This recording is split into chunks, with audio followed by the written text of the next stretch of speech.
日本軍による暴力や、脅迫によって連行されたケースというのは東南アジア、中国の各地であります。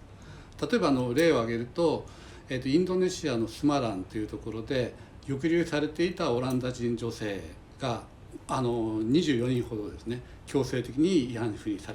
せられたケースだとか、それから同じスマランでも憲兵隊と警察が町の中から女性たちを何百人も借り集めて、その中から20人を慰安婦にしてフローレス島という別の島に連行していったケースがあります。それからインドネシアのモア島というところでは、これはゲリラ狩りで、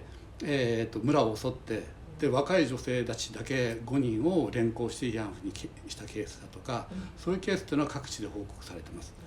それからフィリピンでは、街を歩いている女性を無理やり連行して、この場合は一定期間監禁をして集団レイプをするというようなケースもありますし、そういうケースは中国の山西省だとか、それから海南島でも同じようなケースが知られています。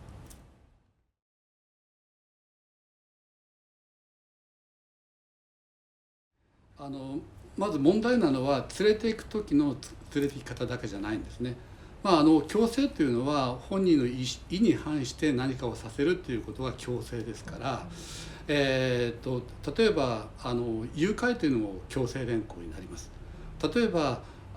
人をですね、暴力とか無理やり力ずくで連れていくのは日本の刑法では略取というんですね。でそれ以外に例えば騙して連れていく、あるいは甘い言葉で騙して連れて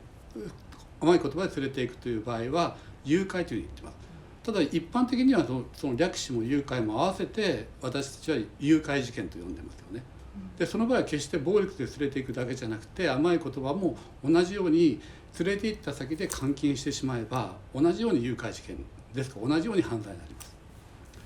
あとそれから人身売買で借金付けにして本人がもう抵抗できなくをして連れていくというケースも、これ人身売買罪でこれも犯罪ですよね。ですから暴力だけが問題ではなくて、さまざまな違法なですね、法に反するような連行方式があります。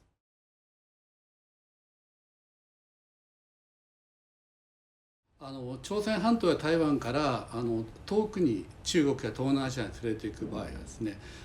まず大抵騙して、あるいは人身売買でもう女性が黙ってついてこざるを得ないような状況にして連れていきます。そして連れて行った先で監禁が始まるんですね。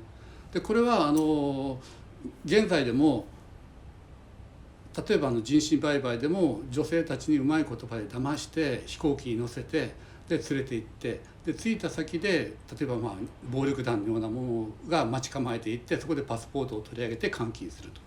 ですから遠くに連れていく場合はむしろそういう騙したり甘い言葉で連れていくというケースが多いんですね。でこれはもう現在でも同じです。であと朝鮮半島だけではなくて、例えばインドネシアから慰安婦ではなくて、看護婦とかタイピストにするというふうに騙してシンガポールに連れてきて、シンガポールで慰安婦にさせるというケースもよく知られています。